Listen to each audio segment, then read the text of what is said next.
মোটামুটি ভাজা হয়ে গেছে। আমি পটলগুলো তুলে নেই, নিয়ে পেঁয়াজের উপর আলু দেবো। দেখো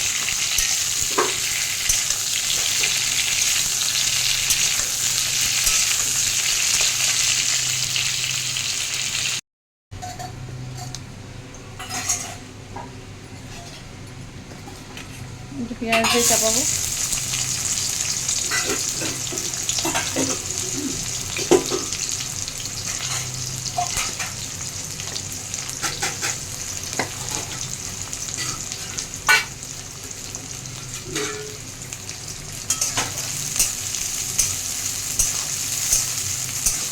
পেঁয়াজটা নেড়ে নিয়ে আলু দিয়ে ফিরে আসবো।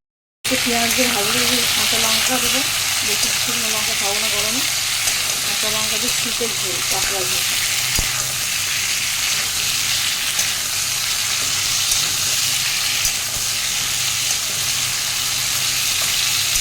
খানিকটা ভাজি, তারপর আসছি। পটলগুলো মোটামুটি আমার ভাজা হয়ে গেছে। এবার পটলটা ভাজবো একসঙ্গে দিয়ে।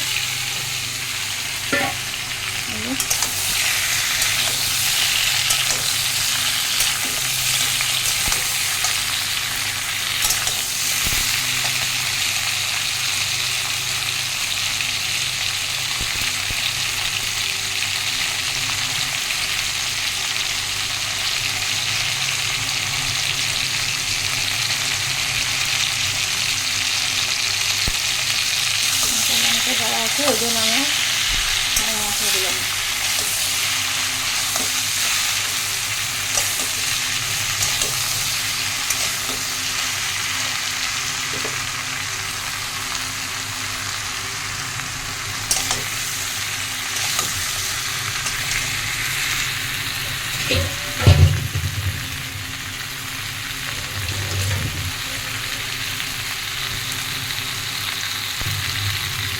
একটু জল দিয়ে মশলাটা কষিয়ে নিই।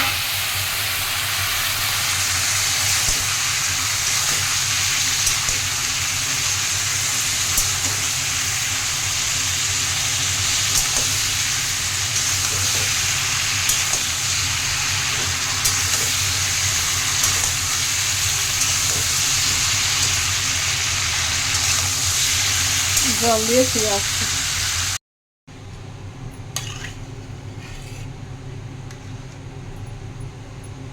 এখন জল দিয়ে দিয়েছি, এবার ফুটবে ফুটবে ফুটবে ফুটবে, তারপরে মাছ দেবো।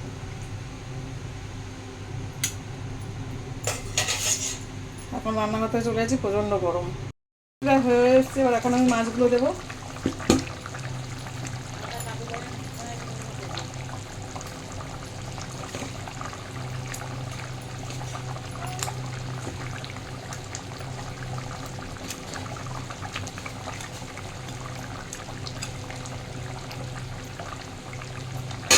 একটু ফুটে উঠলে জিরে গুঁড়ো দিয়ে নামিয়ে নেবো।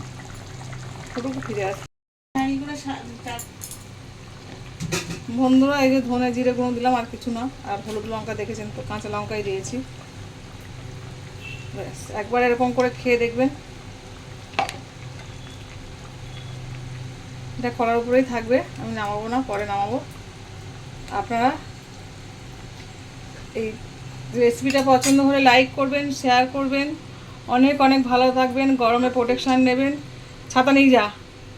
সকলের সুস্থতা কামনা করে পুটুকে গরমে ছাতা নিয়ে যেতে বললাম, কারণ প্রোটেকশান নিতেই হবে, জল ছাতা নিয়ে বেরোতে হবে। নিত্য নতুন রেসিপি পেতে আমার চ্যানেলটাকে লাইক করবেন, শেয়ার করবেন। Tata tata tata.